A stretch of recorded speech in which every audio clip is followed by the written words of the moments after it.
Selama 2 tahun, mereka memanggilnya pecundang. Mantan istrinya menghinanya dengan uang receh. Malam itu, dia memimpin pertemuan perusahaan terbesar di negara ini. Apa yang akan terjadi saat Faris si tukang cuci mobil mengungkap identitas Mr. F yang sebenarnya? Udara di bengkel cuci mobil Bui Bersih selalu membawa aroma khas campuran sabun deterjen, air, dan sedikit bau oli bekas yang menguap di bawah terik matahari Jakarta. Tepat pukul 8 pagi, Faris sudah berada di sana. Tangan-tangannya cekatan menyemprotkan busa tebal ke kap mesin sebuah sedan hitam mengilap. Gerakannya teratur, teliti, menunjukkan bahwa ia tak hanya sekadar bekerja, tetapi juga menghargai setiap detail proses. Ia mengenakan kaos biru tua yang sudah memudar dan celana jeans lusuh. 2 tahun. Selama itu Faris memilih hidup dalam kesederhanaan. Menjadi satu-satunya pria di Bui Bersih yang menolak memakai sepatu bot karet. Ia lebih suka sepasang sepatu kanvas yang cepat basah dan cepat kering. Para pekerjanya sering menggodanya. "Bang Faris, kenapa nggak naik jabatan jadi manajer saja?"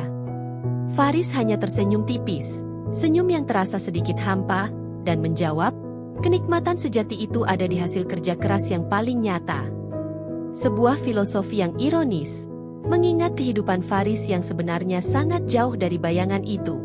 Sambil menyeka sisa air dari kaca jendela mobil, Faris merasakan getaran halus di saku celananya.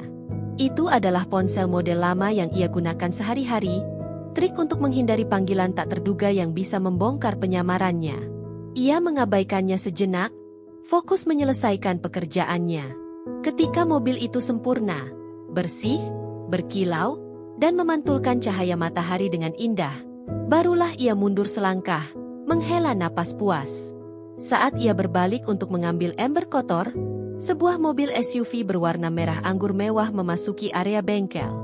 Mobil itu langsung menuju area parkir kecil pemilik bengkel. Jantung Faris tiba-tiba berdetak lebih kencang, bukan karena terkejut, melainkan karena ia mengenali mobil itu. Faris sudah tahu bahwa ketenangan paginya akan segera dirampas oleh badai bernama Dina. Dina keluar dari mobilnya dengan gerakan elegan. Ia mengenakan gaun sutra, memamerkan kalung emas putih yang berkilauan di lehernya. Aroma parfumnya yang mahal menusuk tajam melewati bau sabun bengkel. Kontras antara Faris yang basah oleh keringat dan air, dengan Dina yang tampak seperti model sampul majalah, begitu mencolok. "Oh, lihat siapa yang masih sibuk main air." Suara Dina terdengar melengking, membawa nada ejekan yang sangat familiar. Ia berjalan anggun menghampiri Faris, tetapi berhenti di jarak aman, seolah takut busa sabun akan menodai sepatu hak tingginya.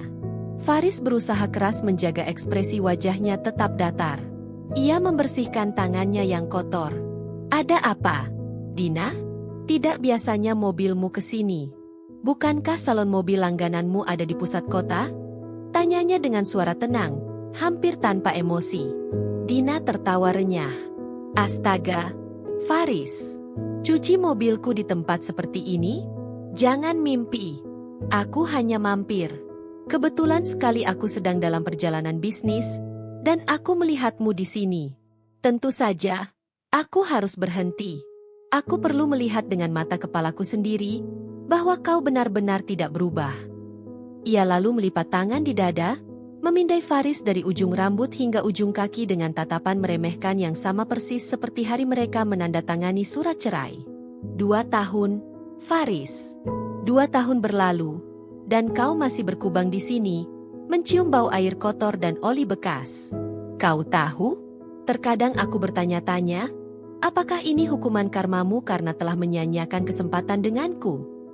Faris menghela napas perlahan, mencoba mengendalikan emosi yang mulai mendidih di dadanya. "Aku senang kau bahagia, Dina," ujar Faris, suaranya kini terdengar lebih tegas. "Tetapi, hidupku bukan urusanmu lagi. Aku memilih jalanku sendiri, dan aku melakukannya dengan bangga. Tolong, jangan ganggu aku lagi." Dina mengeluarkan dompet kecilnya. Ia menarik selembar uang pecahan terbesar dengan gerakan dramatis, menahannya di antara 2 jari dengan jijik. "Ambil ini. Anggap saja ini tip dari mantan istrimu yang sukses. Belilah makan siang yang lebih layak. Aku tak ingin mendengar kabar bahwa mantan suamiku mati kelaparan." Ia melemparkan uang itu ke tanah dekat kaki Faris. Denting uang kertas itu saat jatuh ke aspal bengkel terdengar begitu keras. Faris tidak bergerak. Ia menatap uang itu selama beberapa detik, lalu perlahan mengangkat pandangannya, bertemu langsung dengan mata Dina yang berkilat sombong. "Simpan uangmu, Dina," kata Faris, suaranya rendah dan penuh penegasan. "Aku tidak membutuhkan sedekahmu. Apa yang aku miliki sekarang jauh lebih berharga daripada semua yang pernah kau lihat." Dina mendengus, tawa sarkastiknya kembali. "Oh, sungguh? Apa yang kau miliki, Faris? Busa sabun dan air yang tak ada habisnya? Sudahlah. Sekarang, aku harus pergi. Waktuku terlalu berharga untuk dihabiskan di sini." Ia berbalik dengan putaran dramatis dan berjalan menuju mobilnya. Mobil itu menderu kencang, meninggalkan asap knalpot tipis. Faris menunggu sampai mobil Dina benar-benar menghilang. Barulah ia membungkuk, bukan untuk mengambil uang yang dihina Dina, melainkan untuk mengambil arloji hitam metalik yang tersembunyi di dalam saku kecil celana jeansnya. Layar arloji itu menyala, menampilkan bukan hanya waktu, tetapi juga sebuah jadwal padat. 18 November, pukul 9 tepat, pertemuan Dewan Direksi AKG Holding.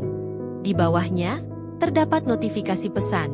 5 menit lagi, video konferensi dengan Risa, mendiskusikan laporan keuangan kuartal. Faris menatap jadwal itu, lalu beralih menatap uang yang masih tergeletak di aspal. Ia mengambil uang itu, melipatnya rapi, lalu berjalan menuju kasir bengkel. "Pak Budi," katanya pada kasir, "tolong masukkan uang ini ke dalam kotak sumbangan panti asuhan." Pak Budi menatap uang kertas itu dengan bingung. "Loh, dari siapa ini, Riz? Jumlahnya besar sekali." "Dari seorang dermawan yang terlalu banyak uang," jawab Faris singkat. Ia kembali ke sudut bengkel yang sedikit tersembunyi, mengambil handuk bersih, dan mengeringkan wajahnya. Di bawah tatapan mata yang baru saja diremehkan, kini tersimpan sebuah kilatan tajam. Kilatan seorang pria yang sebentar lagi akan duduk di puncak kekuasaan, memimpin negosiasi bisnis bernilai miliaran. Di bengkel ini, ia adalah Faris si tukang cuci mobil. Tetapi, di balik pintu kaca buram sebuah gedung pencakar langit, ia adalah MRF, pemegang saham utama yang memiliki kuasa penuh. Strategi kerendahan hati dan privasinya mulai terasa seperti beban berat. Ia harus segera fokus. Pertemuan dengan Risa akan dimulai. Faris tahu, pengungkapan identitas itu harus terjadi pada waktu yang tepat, di tempat yang tidak pernah disangka-sangka.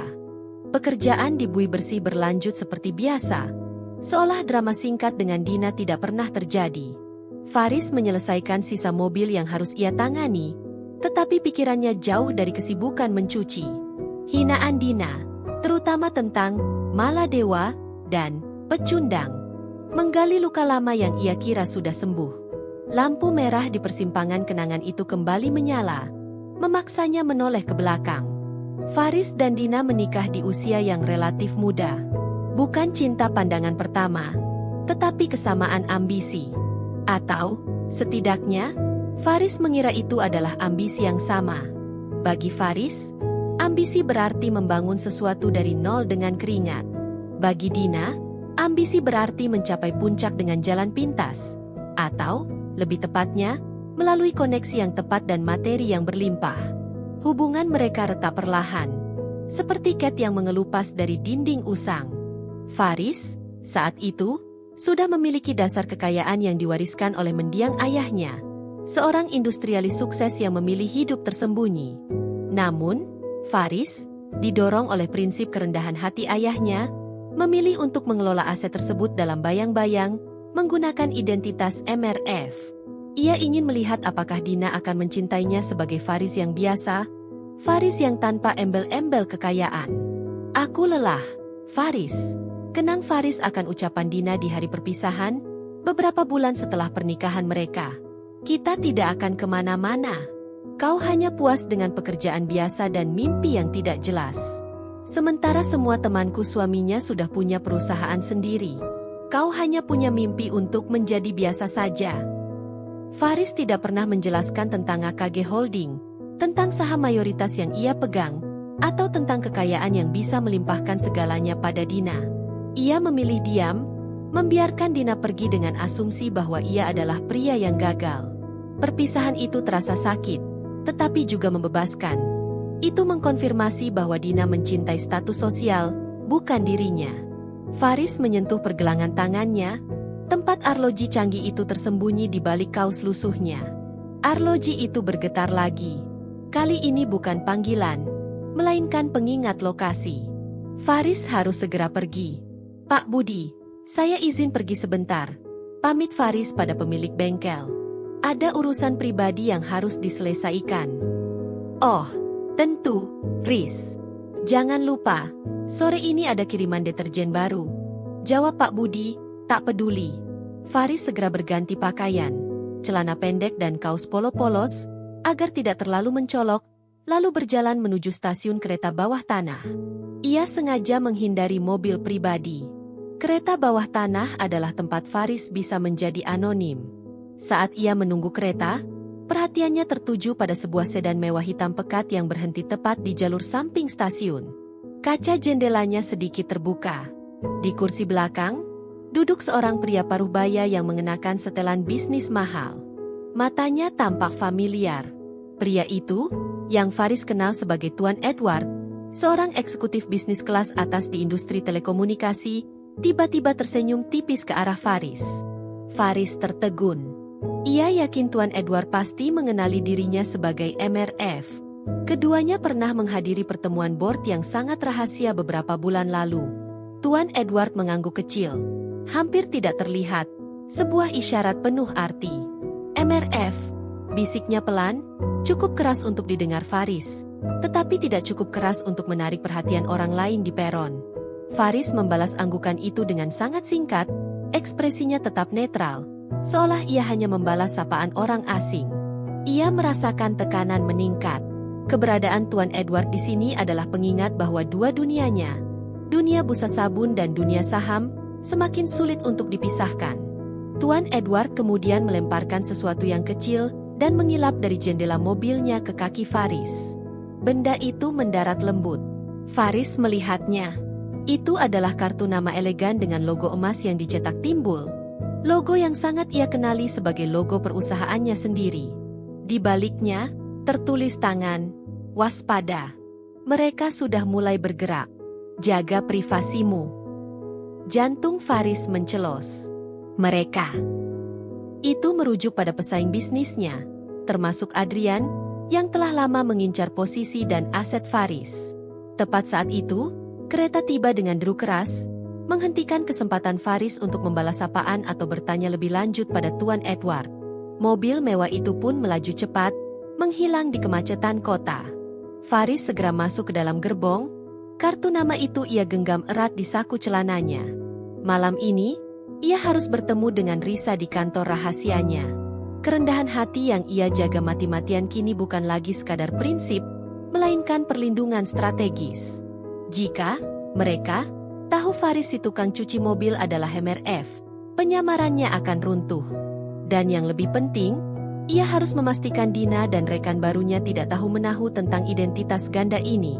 Tugas Faris sekarang adalah bermain di dua arena yang berbeda, menjaga rahasia yang jauh lebih kotor daripada oli bekas di bengkelnya. Setelah meninggalkan hiruk-pikuk buih bersih, Faris tidak langsung menuju kantor rahasianya. Ia mengambil rute memutar, sebuah kebiasaan yang ia pelajari dari ayahnya untuk memastikan ia tidak diikuti. Dengan menggunakan kereta bawah tanah, ia merasa anonim. Namun, kartu nama yang diberikan oleh Tuan Edward tadi, tersembunyi aman di saku celana pendeknya, membuat anonimitas itu terasa palsu, rapuh seperti kaca tipis. Saat tiba di sebuah area perkantoran yang tampak biasa saja di selatan kota, Faris memasuki sebuah gedung tua dengan arsitektur era tahun 90-an. Di lobi yang sepi, ia memasukkan sidik jari pada pemindai tersembunyi di balik lukisan abstrak. Pintu lift terbuka tanpa suara, dan Faris menekan tombol untuk lantai paling atas. Lantai yang secara resmi tercatat sebagai ruang penyimpanan arsip kosong. Begitu pintu lift terbuka di lantai tujuan, Faris disambut oleh suasana yang jauh berbeda dari bengkel cuci mobil. Lantai itu bersih, berkarpet tebal, dan diterangi cahaya lembut dari lampu gantung kristal minimalis. Di sana, di balik meja kaca besar, duduk Risa, asisten pribadinya yang cerdas dan loyal, yang sudah menunggu dengan tumpukan dokumen rapi. Risa, seorang wanita muda dengan kacamata bingkai tipis, segera berdiri begitu melihat Faris. Ia terkejut melihat penampilan bosnya yang basah oleh keringat dan aroma sabun. "Tuan Faris, syukurlah Anda datang," kata Risa. Nadanya terdengar lega sekaligus cemas. "Tetapi, apakah Anda baik-baik saja? Pakaian Anda..." Faris tersenyum tipis, mengibaskan tangannya yang masih sedikit basah. "Saya baik, Risa." Panggilan mendadak. Ada sedikit drama dengan mantan istri di bengkel cuci mobil. "Tolong siapkan kopi pahit saya. Kita punya banyak pekerjaan." Risa tahu betul tentang strategi Faris menyembunyikan identitas. Ia sudah terbiasa melihat bosnya berganti peran dari pekerja rendahan menjadi eksekutif terkemuka dalam hitungan menit. Ia menyerahkan sebuah kemeja linen bersih dan jaket blazer kepada Faris. "Tuan Edward baru saja menelepon. Dia bilang ada kabar penting terkait Adrian dan upaya mereka untuk mendapatkan investor asing yang sama dengan kita." Faris berhenti sejenak saat mengganti kaosnya yang lusuh dengan kemeja bersih. Otot-ototnya terasa kencang setelah berjam-jam bekerja keras secara fisik. Kontras antara pekerjaan kasar yang ia cintai dan tuntutan pekerjaan elit yang ia pimpin terasa nyata. "Mereka sudah bergerak." "Ya," gumam Faris, mengingat kartu nama di sakunya. "Apa langkah Adrian selanjutnya?" Risa membuka tabletnya, memproyeksikan data ke dinding putih. Adrian berencana menyelenggarakan pertemuan presentasi yang sangat mendadak di Singapura, 3 hari dari sekarang. Mereka sengaja melakukannya cepat untuk mendahului jadwal Anda. Mereka tahu Anda adalah pesaing terberat, tetapi mereka tidak tahu Anda adalah MRF. Faris mengancingkan kemejanya. Ia kini terlihat rapi, tetapi masih ada kekhawatiran yang terpancar dari matanya. "Bagus. Biarkan mereka berpikir begitu. Kita punya waktu 3 hari untuk membalikkan keadaan. Presentasi kita sudah siap." "Sudah, Tuan," jawab Risa. "Namun, saya harus mengingatkan Anda lagi tentang risiko strategi ini. Jika Adrian atau bahkan mantan istri Anda, Dina, secara tidak sengaja mengetahui hubungan Anda dengan AKG Holding melalui penampilan Anda di bengkel, seluruh leverage kita akan hilang. Mereka akan menggunakan kerendahan hati Anda sebagai bukti ketidakstabilan." Faris berjalan ke jendela kaca besar yang menampilkan pemandangan kota. Di kejauhan, ia bisa melihat atap bengkel buih bersih yang terlihat kecil. "Mereka tidak akan tahu, Risa. Mereka terlalu sibuk melihat ke atas, ke lantai marmer yang mewah. Mereka tidak pernah melihat ke bawah, ke oli bekas dan air kotor. Disitulah kekuatan saya." Ia kemudian duduk di kursi besarnya. Ekspresinya kini berubah total. Faris si tukang cuci mobil telah menghilang, digantikan oleh MRF, seorang pemimpin bisnis yang tajam dan tak kenal ampun. "Hubungi tim hukum kita. Kita akan memasukkan klausul kerahasiaan baru pada semua kontrak pasokan kita. Dan Risa, pastikan untuk memblokir semua upaya Dina untuk menghubungi saya melalui saluran perusahaan. Saya tidak ingin masa lalu merusak masa depan saya." Risa mengangguk patuh. "Baik, Tuan. Ada satu hal lagi. Laporan audit perusahaan menunjukkan adanya celah pada sistem keamanan di salah satu cabang. Kami menduga, ada kemungkinan Adrian sudah mulai menyusup." Faris mengepalkan tangannya di bawah meja. Ancaman itu nyata. Kerahasiaan ini adalah perisainya. Ia harus berhati-hati. Ia harus memastikan bahwa tidak ada satupun jejak rahasianya yang menetes ke lantai marmer yang Dina anggap sebagai puncak kehidupan. Jika rahasia ini terungkap, bukan hanya Faris yang akan rugi, tetapi seluruh bisnisnya. Ia mengambil napas dalam-dalam. "Kita akan percepat jadwal. Hubungi investor asing itu. Katakan pada mereka bahwa saya siap bertemu lusa, bukan 3 hari lagi. Di Jakarta, di lokasi yang akan saya tentukan. Kita akan melawan api dengan kecepatan." Faris menatap Risa dengan tatapan penuh tekad. "Mulai sekarang, kita tidak boleh membuat kesalahan sekecil apapun. Keesokan harinya, Dina kembali ke Buih Bersih. Bukan karena mobilnya benar-benar perlu dicuci, tetapi karena kegelisahan menggerogoti benaknya.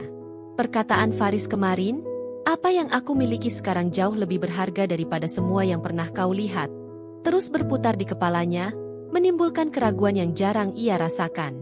Mungkinkah Faris menyembunyikan sesuatu? Ia memarkir SUV merah anggurnya di tempat yang sama, kali ini dengan sikap yang sedikit berbeda, tidak terlalu sombong, tetapi lebih ingin tahu.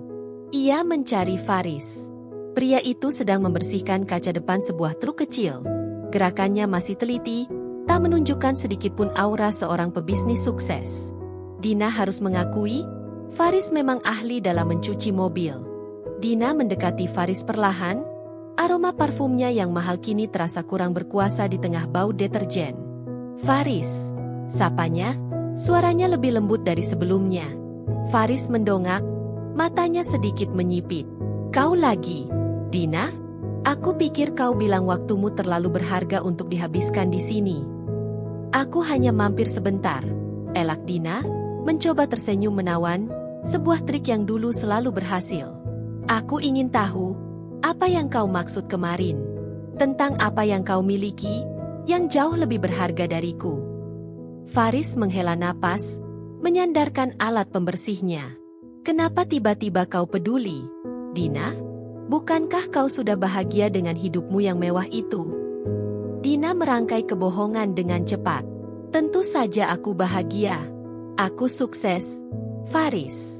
Tapi, akhir-akhir ini aku mulai tertarik pada dunia bisnis. Aku punya rekan baru, namanya Adrian. Dia seorang pengusaha besar, dan dia sedang mencari investor untuk proyek besar. Ini sangat menguntungkan. Ia berharap dengan menyebutkan nama Adrian dan ambisinya, Faris akan merasa minder atau terprovokasi. Faris hanya mengangkat alisnya. Lalu, apa hubungannya denganku dan bengkel ini? Hubungannya adalah, aku tahu kau pintar, Faris. Di balik pekerjaan kasarmu ini, aku tahu otakmu jalan. Mungkin, kau punya koneksi? Atau kenalan yang bisa membantu Adrian? Jika kau membantuku, kita bisa kerja sama lagi. Aku tidak akan melupakan bantuanmu. Mata Dina berkilat penuh perhitungan. Motifnya jelas. Menggunakan Faris, entah sebagai koneksi atau hanya untuk memastikan pria itu benar-benar tidak memiliki apa-apa. Faris merasakan sentakan amarah. Ia tahu betul siapa Adrian. Pria itu adalah serigala berbulu domba yang berusaha mencuri proyeknya. Dan Dina, tanpa sadar, menjadi pion dalam permainan Adrian. Kau ingin aku memberimu koneksi, Dina? Faris tertawa pelan, tawa yang tidak menyenangkan. Koneksi kemana? Ke dunia orang-orang berjas yang kau kagumi? Aku tidak punya itu. Aku hanya tukang cuci mobil. Ia menekankan setiap kata. Jangan begitu, Faris. Aku tahu kau pernah punya uang simpanan dari pekerjaan lamamu. Atau mungkin warisan? Desak Dina. Nadanya mulai menunjukkan keputusasaan. Aku hanya butuh sedikit informasi. Faris. Aku tahu kau tidak bisa hidup sesederhana ini. Ini tidak masuk akal. Faris mendekat, tatapan matanya menusuk Dina. Yang tidak masuk akal adalah kenapa kau tidak bisa menerima bahwa aku bisa bahagia dengan hidup yang sederhana. Dina, kebahagiaanku tidak diukur dari uang atau jas mahal. Kau harusnya pergi. Dan sampaikan pada Adrian barumu itu, bahwa dunia bisnis lebih kejam daripada yang ia bayangkan. Jangan percaya pada siapapun. Dina terdiam, terguncang oleh tatapan tajam Faris yang jarang ia lihat. Pria yang di hadapannya ini terasa asing. Ada kekuatan yang tersembunyi, sebuah dominasi yang dulu hanya ia lihat pada para eksekutif papan atas. Tiba-tiba, arloji Faris bergetar. Sebuah notifikasi penting muncul, persiapan lokasi pertemuan Singapura dibatalkan.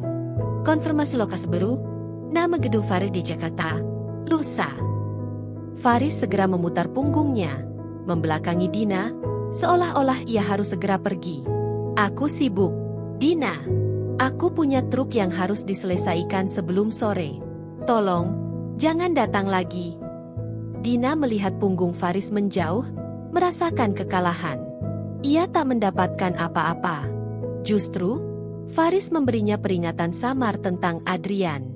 Sambil berjalan kembali ke mobilnya, Dina melihat ke belakang. Ia melihat Faris membungkuk, berbisik pada pergelangan tangannya seolah-olah sedang berbicara dengan seseorang di telepon, lalu bergerak cepat ke kantor kecil di bengkel. Ada yang aneh, Dina yakin. Faris bukanlah tukang cuci mobil biasa. Dan ia bertekad untuk mencari tahu, karena ada kesempatan di sana. Kesempatan yang bisa ia gunakan untuk mengesankan Adrian. Ia memutuskan akan kembali lagi lusa, saat Faris sibuk dengan urusannya. Ia akan mengintai. Malam itu, perbedaan antara dua kehidupan Faris mencapai titik didih. Setelah meninggalkan buih bersih dan membersihkan dirinya dari sisa-sisa busa sabun, Faris kembali ke kantor rahasianya. Ia tidak langsung mengenakan setelan bisnis mahal. Ia memilih kemeja lengan panjang dan celana kain sederhana, mencerminkan ketegangan psikologis antara kedua dunia yang ia jalani. Di meja kerjanya, tumpukan dokumen presentasi bisnis global bersanding dengan sketsa desain untuk sistem pencucian mobil otomatis yang ia rancang untuk buih bersih.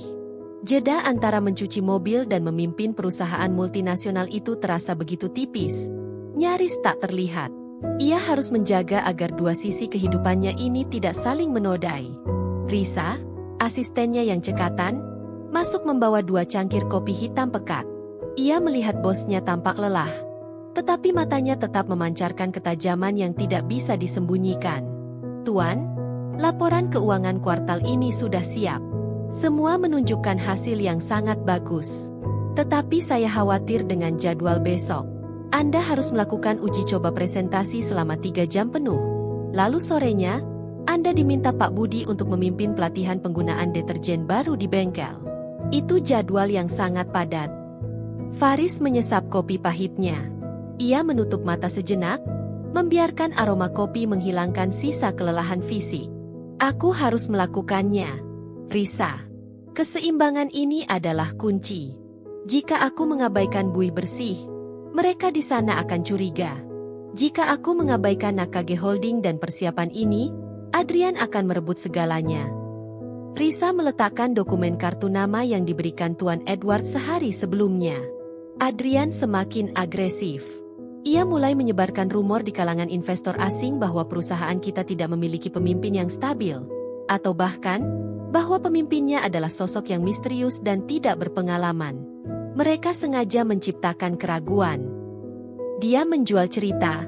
Risa, potong Faris tajam. Biarkan saja. MRF memang harus misterius. Adrian tidak tahu bahwa kerendahan hati adalah mata uang yang jauh lebih langka daripada kesombongan. Mereka hanya melihat kekosongan, padahal itu adalah ruang tunggu bagi kejutan besar. Faris kemudian membuka laptopnya, dan layar besar di dinding menyala. Ia mulai berlatih presentasi untuk investor asing yang dijadwalkan lusa. Suaranya yang tenang saat berbicara dengan Pak Budi tentang takaran deterjen kini berganti menjadi intonasi penuh otoritas, menjelaskan detail kompleks tentang diversifikasi aset dan proyek energi terbarukan dengan bahasa Inggris yang fasih dan penuh percaya diri. Ia mengubah bahasa tubuhnya, dari postur membungkuk karena lelah menjadi tegak dan meyakinkan. Setiap angka yang ia sebutkan adalah bukti dari kerja keras dan perhitungan matang yang selama ini ia sembunyikan. Ketika Faris selesai, keringat dingin membasahi pelipisnya. Energi yang ia curahkan untuk berakting di 2 dunia berbeda jauh lebih besar daripada energi yang ia keluarkan untuk mencuci 15 mobil. Sempurna, Tuan. Puji Risa, menghela napas kagum. Anda sudah siap. Tinggal eksekusi di hari haji. Belum, jawab Faris, mengambil napas dalam-dalam. Aku belum siap jika Dina muncul lagi. Dia sudah mulai menyelidiki. Perhatiannya yang mendadak pada Adrian membuatku yakin, Adrian pasti tahu betapa mudahnya menggunakan Dina sebagai umpan untuk mendapatkan informasi. Faris mengunci laptopnya. Ia berdiri dan berjalan menuju lemari kaca tempat ia menyimpan setelan bisnis mahalnya. Ia menyentuh bahan wol yang halus, kontras dengan kaos katun kasar yang baru saja ia pakai di bengkel. Setelan ini terasa seperti zirah. Lusa adalah hari penentuan, Risa, ucap Faris, tatapannya dingin. Kita tidak hanya akan memenangkan investor, kita juga akan mengungkap siapa yang sebenarnya ada di balik operasi Adrian. Jika Dina terlibat, aku akan pastikan dia tahu harga dari pengkhianatan yang kedua kalinya. Siapkan data aset yang ia tuntut dalam perceraian dulu. Aku ingin melihat sejauh mana ia akan bertindak demi uang. Di sudut lain kota, di sebuah restoran mewah dengan lampu temaram, Dina duduk bersama Adrian. Adrian, dengan setelan jas mahal dan senyum meyakinkan, tampak seperti sosok yang selalu diimpikan Dina, kaya, ambisius, dan berkuasa. Kau yakin Faris tidak punya koneksi apa-apa, Dina? Tanya Adrian, menyesap anggurnya, suaranya halus seperti sutra. Dina mengangguk, meskipun rasa ragu masih menyelimutinya. Sangat yakin. Dia itu pecundang, Adrian. Tukang cuci mobil. Tapi dia pernah bilang dia punya sesuatu yang lebih berharga dari semua yang aku punya.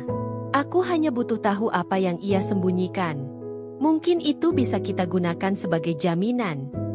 Adrian tersenyum lebar. Bagus. Fokusmu tepat. Sayang.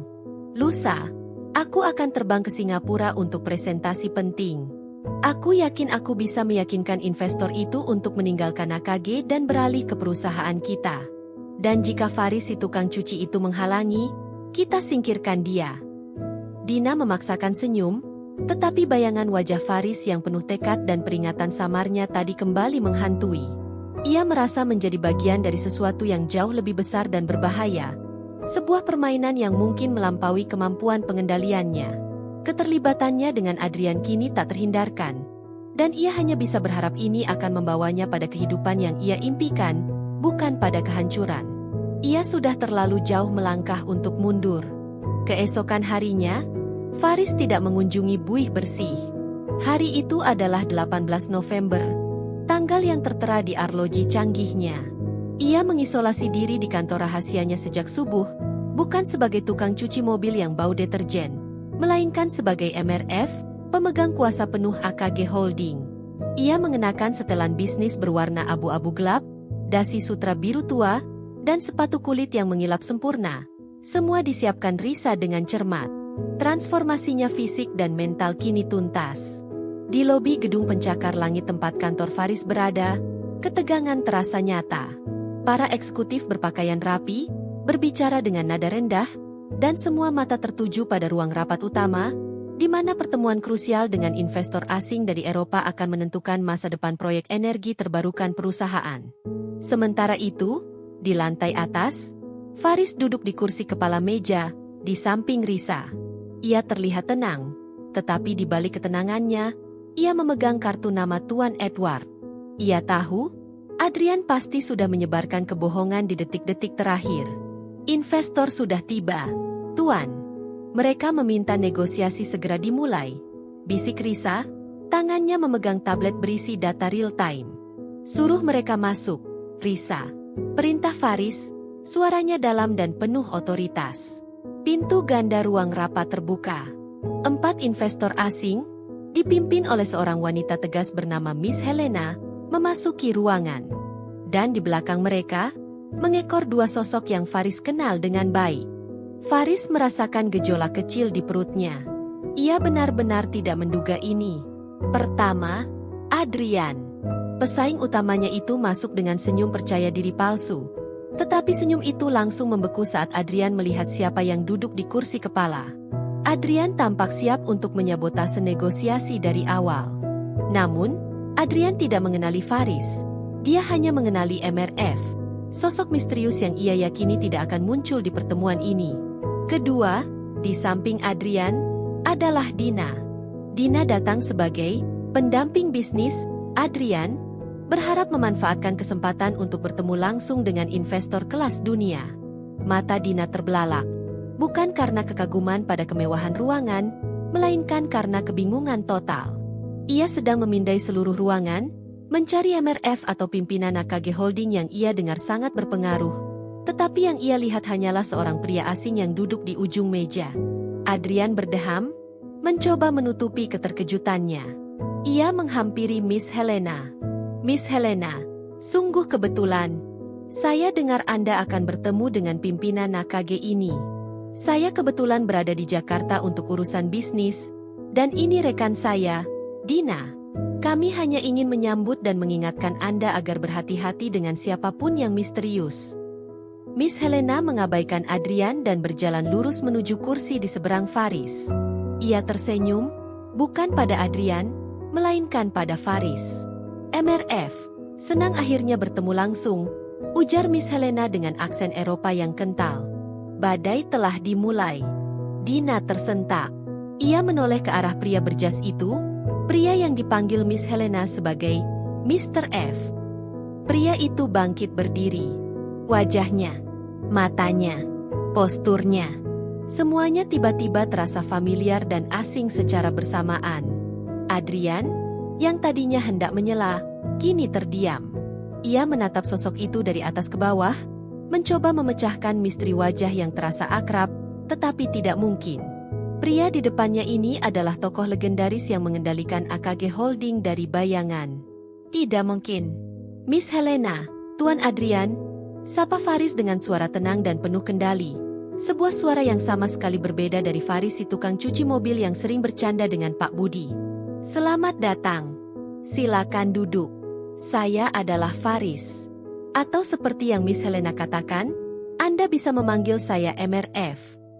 Dina merasakan dunia berputar. Napasnya tercekat di tenggorokan. Ini tidak mungkin.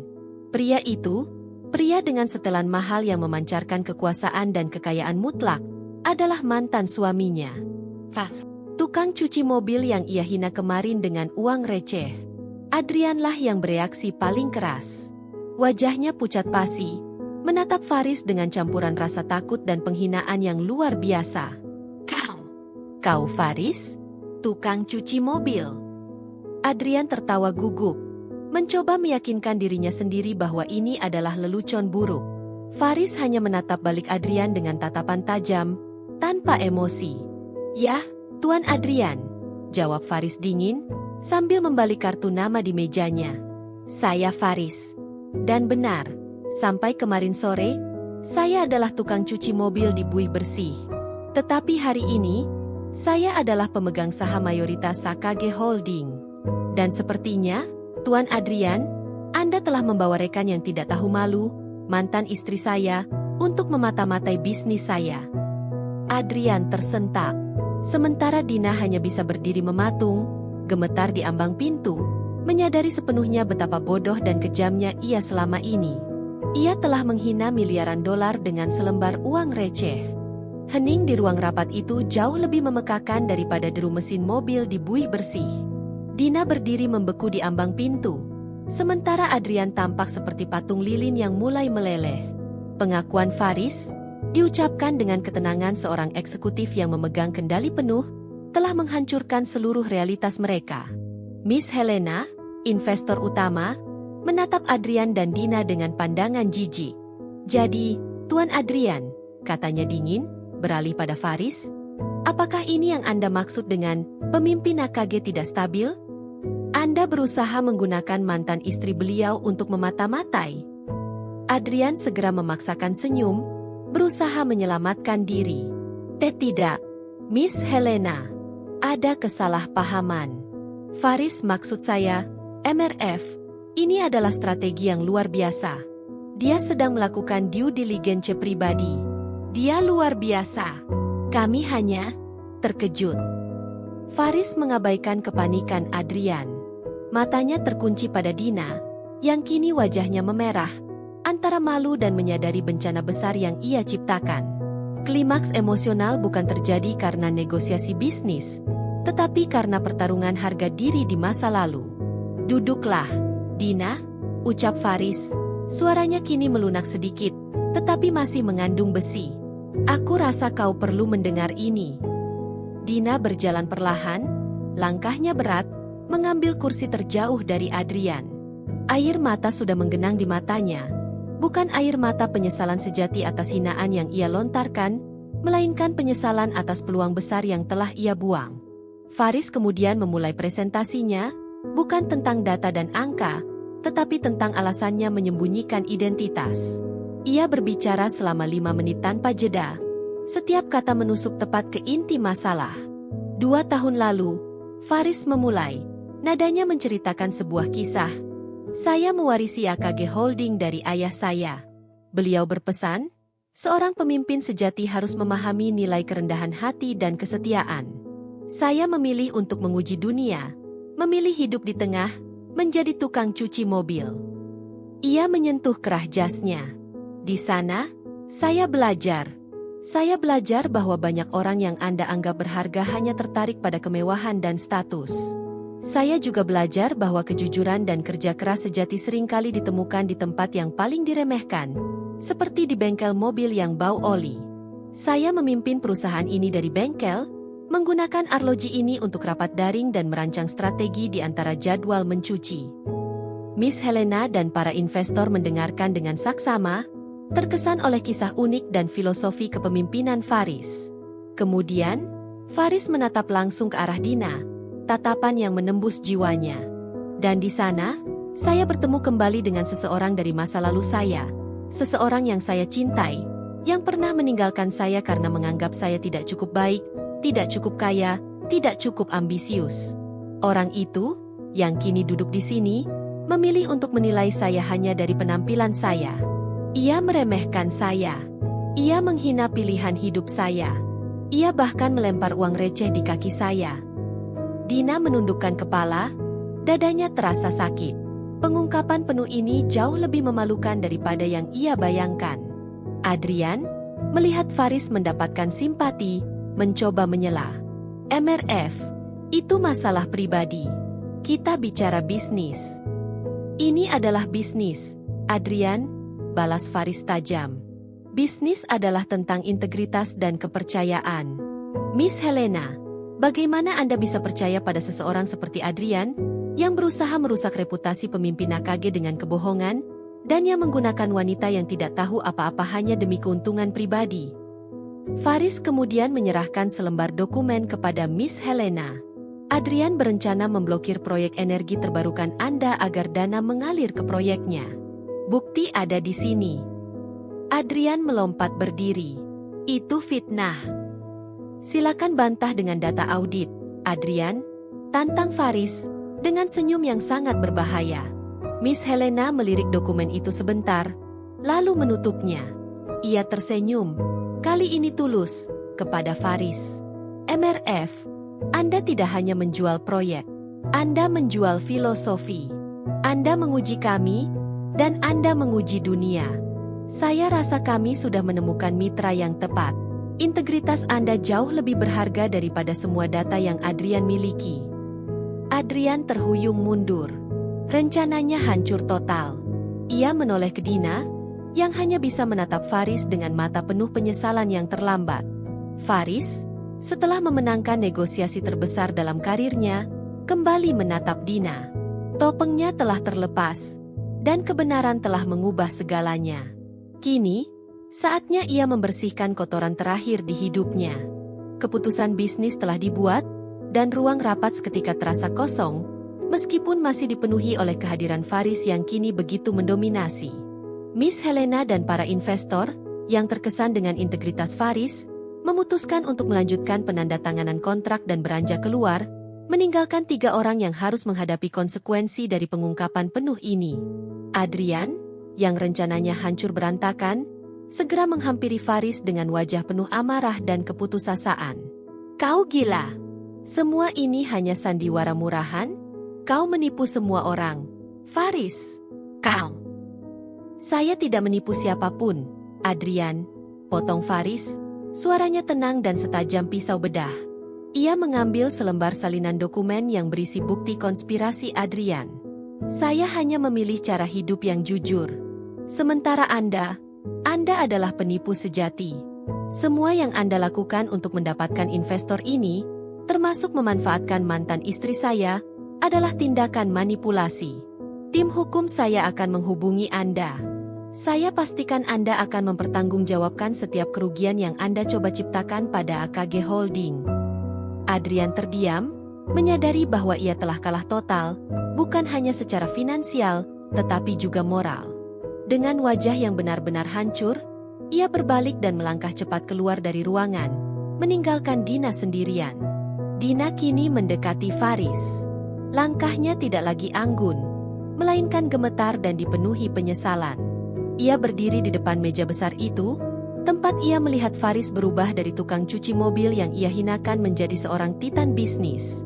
Faris, suara Dina bergetar, hampir tidak terdengar. Ia tidak lagi melihat Faris sebagai pria gagal yang ia tinggalkan. Ia melihat MRF, sosok yang diimpikan semua orang. Kenapa, Dina? Tanya Faris, tanpa emosi di wajahnya. Setelah semua yang kau katakan? Setelah uang yang kau lempar? Kau datang ke sini, bekerja sama dengan pria yang ingin menjatuhkanku. Apa yang kau harapkan? Dina mengangkat wajahnya, air mata mulai menetes. Aku minta maaf, Faris. Sungguh, aku tidak tahu. Aku benar-benar tidak tahu. Aku terlalu buta oleh kemewahan. Aku terlalu fokus pada sampul buku, sampai aku lupa melihat isinya. Aku pikir aku bahagia dengan Adrian, tetapi ternyata dia hanya memanfaatkan aku. Ia menjulurkan tangannya, mencoba meraih lengan Faris. Faris, aku mohon, beri aku kesempatan kedua. Aku tahu kau pasti masih mencintaiku. Kita bisa kembali bersama. Bayangkan, Faris, kita bisa memimpin perusahaan ini bersama-sama. Kita bisa menjadi pasangan yang paling kuat. Faris membiarkan Dina berdiri sejenak dalam keheningan yang menyakitkan. Ia menatap tangan Dina yang terulur, yang kini terlihat putus asa. Senyum tipis, penuh kesedihan, muncul di bibirnya. Dina, aku memaafkanmu, kata Faris, nadanya tulus. Aku memaafkan semua penghinaanmu. Semua kata-kata kasarmu, bahkan uang receh yang kau lempar ke tanah bengkelku. Dina bersinar, dipenuhi harapan. Oh, Faris, terima kasih. Aku tahu kau akan. Tetapi memaafkan tidak sama dengan kembali, potong Faris tegas, menarik tangannya menjauh. Kekuatan sejatinya kini bukan terletak pada kekayaan yang baru terungkap, melainkan pada kemampuannya untuk mengendalikan masa depannya sendiri. Aku sudah lama melewati titik itu. Dina, ketika kau memilih untuk meninggalkan aku karena aku tidak memberikanmu mobil mewah atau kartu kredit tanpa batas, kau sudah membuat keputusan final. Faris mengambil arloji canggihnya dari pergelangan tangan, meletakkannya di meja. Aku mencintai hidupku yang sederhana di buih bersih. Aku mencintai bekerja keras dan menguji diriku. Rahasia ini bukan untuk menipumu, melainkan untuk menguji dirimu. Dan kau gagal dalam ujian itu, Dina. Kau gagal karena kau tidak melihat nilai pada pria yang mencintaimu, tetapi hanya pada status yang bisa dia berikan. Dina menangis terseduh-seduh, menyadari bahwa ia telah kehilangan Faris, dan yang lebih menyakitkan, ia kehilangan MRF. Apa yang harus kulakukan sekarang? Faris menatapnya untuk terakhir kali, matanya kini dipenuhi simpati, tetapi tanpa keinginan untuk kembali. Pergilah, Dina. Pergilah dan temukan kebahagiaanmu. Jangan pernah lagi menilai seseorang hanya dari label pekerjaan yang dia sandang. Faris kemudian menekan sebuah tombol intercom di mejanya. Risa, tolong panggil keamanan untuk mengantar Nyonya Dina keluar dari gedung ini. Dan setelah itu, siapkan pertemuan dengan Pak Budi dari Buih Bersih. Ada kontrak pasokan eksklusif yang harus kita diskusikan. Saat Dina berjalan pergi, menundukkan kepalanya, Faris merasakan beban berat terangkat dari pundaknya. Ia telah berhasil menyelesaikan konflik internalnya, menghadapi masa lalu, mengalahkan pesaing, dan yang paling penting, membuktikan bahwa identitas sejatinya jauh lebih kuat dan berharga daripada sekadar gelar di ruang rapat. Residu penyesalan Dina tidak lagi menjadi beban Faris. Ia bebas. Pengungkapan identitas Faris sebagai MRF menjadi berita utama dalam lingkaran bisnis Jakarta. Berita itu menyebar seperti api, bukan karena skandal finansial, tetapi karena kisah integritas seorang pemimpin yang memilih hidup dalam anonimitas sebagai tukang cuci mobil. Beberapa hari setelah pertemuan krusial itu, Faris kini harus menyesuaikan diri. Ia mulai mengambil peran yang lebih aktif dan terbuka di AKG Holding. Ruangan kerja yang tadinya sunyi dan rahasia kini dipenuhi dengan diskusi dewan direksi dan dering telepon yang tak terhindarkan. Faris, yang tadinya terbiasa dengan lantai bengkel yang basah, kini berjalan di atas lantai marmer yang mengkilap di gedungnya sendiri. Meskipun jas mahalnya telah menggantikan kaos lusuh, prinsip kerendahan hati Faris tidak pernah berubah.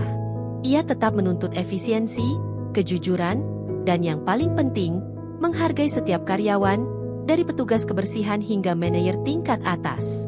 Reaksi paling menarik, tentu saja, datang dari buih bersih. Pagi itu, Faris tiba di bengkel, bukan dengan mobil mewah, tetapi dengan mobil sedan biasa yang ia kendarai sendiri. Ia mengenakan celana kain dan kemeja polo sederhana, campuran antara style MRF dan Faris si pekerja. Pak Budi, pemilik bengkel, yang baru saja selesai menandatangani kontrak pasokan eksklusif dengan AKG Holding yang nilainya jauh melampaui seluruh aset bengkel, menyambut Faris dengan gugup. "Tuan Faris." Sapa Pak Budi, terbata-bata. Saya masih tidak percaya. "Anda, MRF? Selama ini Anda mencuci mobil di sini. Kami membiarkan Anda menyikat roda kotor dan saya pernah memarahi Anda karena terlambat." Faris tersenyum hangat. "Tidak perlu memanggil saya, Tuan, Pak Budi. Saya tetap Faris. Dan Anda benar, saya memang terlambat hari itu." Ia tertawa kecil. "Kontrak itu adalah bukti bahwa saya tidak melupakan di mana saya menemukan kejujuran dan ketenangan sejati. Tolong perlakukan saya seperti biasa." Para pekerja di buih bersih berkerumun, menatap Faris dengan takjub. Mereka melihat arloji canggih yang kini tidak lagi disembunyikan di saku jeansnya. Mereka menyaksikan transformasi yang sulit dipercaya. Namun, cara Faris berbicara, yang masih ramah dan rendah hati, meyakinkan mereka bahwa ia belum berubah. "Faris, kenapa kau melakukan ini?" tanya seorang pekerja lama, mewakili rasa ingin tahu semua orang. "Karena saya percaya, nilai seseorang tidak ditentukan oleh kekayaan mereka, tetapi oleh karakter mereka saat mereka tidak memiliki apa-apa," jawab Faris. Setelah beberapa saat berinteraksi, Faris kembali ke mobilnya. Ia harus kembali ke kantor untuk rapat besar. Saat ia hendak pergi, ia melihat Risa sudah menunggu di tempat parkir, bukan di dalam mobil, tetapi berdiri di samping sedan Faris. "Tuan, saya punya kabar terbaru," kata Risa, nadanya sedikit hati-hati. "Setelah Anda memaafkan Dina, Adrian berusaha menghubunginya lagi. Dia menawarkannya sejumlah uang untuk tetap diam dan tidak membocorkan informasi tentang strategi bisnis Adrian." Faris mengernyit. "Dan apa jawaban Dina?" Risa tersenyum kecil. "Dina menolak, Tuan. Dia bilang dia sudah lelah dengan intrik dan kebohongan. Dia mengembalikan semua barang mewah yang diberikan Adrian dan memutuskan untuk fokus pada dirinya sendiri. Dia bilang, 'Saya sudah pernah salah memilih. Saya tidak akan mengulanginya lagi.'" Faris terdiam. Ada sedikit kelegaan yang ia rasakan. Meskipun ia tidak akan pernah kembali pada Dina, setidaknya Dina telah belajar pelajaran berharga. "Itu perkembangan yang baik," ujar Faris, menyentuh bahu Risa. "Terima kasih, Risa. Kau adalah mata dan telinga saya selama ini. Tanpa kesetiaanmu, rahasia ini tidak akan pernah bertahan." Risa menatap Faris, tatapannya penuh rasa hormat.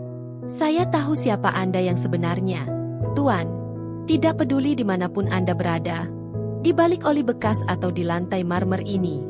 Itu sudah cukup bagi saya." Faris tersenyum.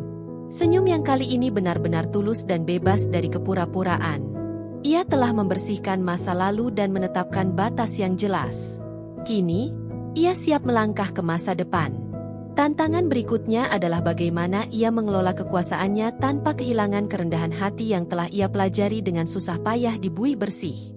1 tahun telah berlalu sejak Faris secara terbuka mengambil alih kursi kepemimpinan AKG Holding. Gedung pencakar langit yang dulunya ia masuki secara rahasia kini menjadi kantor resminya, dan nama MRF tidak lagi misterius. Ia dikenal sebagai Faris, pemimpin muda yang mengutamakan integritas dan kerendahan hati, sebuah kisah yang menjadi inspirasi di kalangan pebisnis. Faris telah menemukan ritme baru. Ia memimpin rapat dewan dengan percaya diri, Tetapi seringkali ia meminta jeda di sore hari untuk berjalan-jalan, mengenakan pakaian santai. Ia masih mengenakan arloji canggihnya. Tetapi kini arloji itu hanyalah penunjuk waktu, tanpa perlu menyembunyikan identitas ganda yang membebani. Di sisi lain kota, Bui Bersih telah berkembang pesat berkat kontrak pasokan eksklusif dari AKG yang Faris berikan. Tempat itu kini memiliki peralatan modern, tetapi semangat kerjanya tetap sama. Sore itu, Faris mengunjungi bengkel tersebut. Ia datang bukan sebagai bos besar yang ingin memeriksa aset, melainkan sebagai teman lama yang rindu dengan suasana akrab. Ia memarkir sedan klasiknya, mobil yang ia beli dengan gaji tukang cuci mobil pertamanya, di sudut bengkel. Pak Budi menyambutnya dengan senyum lebar dan pelukan hangat, tanpa canggung lagi. "Faris, saya kira kau sudah lupa dengan kami." "Tidak mungkin, Pak Budi," jawab Faris, mencium aroma deterjen yang masih ia cintai. "Ini adalah sekolah terbaik yang pernah saya masuki. Saya belajar lebih banyak tentang manusia di sini daripada di ruang rapat manapun." Saat ia sedang berbicara, perhatiannya tertuju pada sebuah mobil sedan berwarna kreme yang sedang dicuci oleh salah satu karyawan baru. Di kursi penumpang, duduk seorang wanita yang tampak sedang membaca buku tebal. Wanita itu memiliki rambut coklat diikat longgar dan mengenakan kacamata. Faris merasa ada sesuatu yang berbeda pada wanita itu. Ia tidak memedulikan kegaduhan air dan sabun di sekitarnya. Wajahnya tenang dan terfokus pada halaman buku. Ia tidak mengeluh, tidak memandang rendah pekerja di sekitarnya, dan bahkan tidak melihat Faris, meskipun Faris adalah pusat perhatian di bengkel itu. "Siapa dia, Pak Budi?" tanya Faris pelan. "Oh, dia itu Nona Maya. Dia seorang arsitek. Selalu ke sini, selalu di mobil. Dia bilang, di sini tenang untuk membaca, dan karyawannya jujur." "Jelas Pak Budi." Faris melangkah mendekat. Ia ingin tahu, apa yang membuat seorang arsitek profesional memilih menghabiskan waktu di bengkel mobil yang ramai. Saat ia mendekat, Maya mendongak. Faris melihat mata yang tenang dan senyum yang ramah. "Maaf mengganggu," sapa Faris. "Anda tampak serius sekali membaca di sini." Maya menutup bukunya, menandai halaman dengan pita kecil. "Tidak masalah. Saya suka tempat ini. Udara segar dan ada musik rock yang lumayan keras dari radio." Ia tertawa ringan. "Dan mobil saya, mobil tua ini, selalu bersih sempurna setelah dari sini. Saya tidak peduli dengan yang lain." Faris merasakan koneksi instan. Ia tidak menyebutkan namanya, apalagi jabatannya. "Saya Faris," katanya, mengulurkan tangan.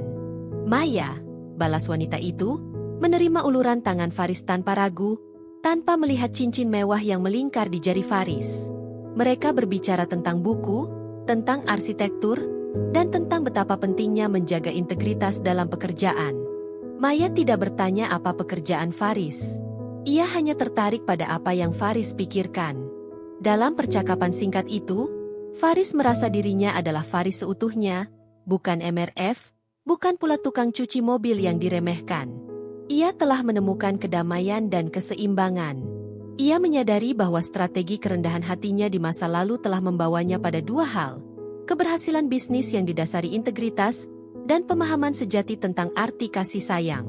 Dina telah belajar pelajarannya dan bergerak maju, tetapi Faris tahu bahwa cintanya yang baru adalah seseorang yang mampu melihat dirinya yang sesungguhnya, bahkan jika ia berdiri di samping tumpukan ban bekas.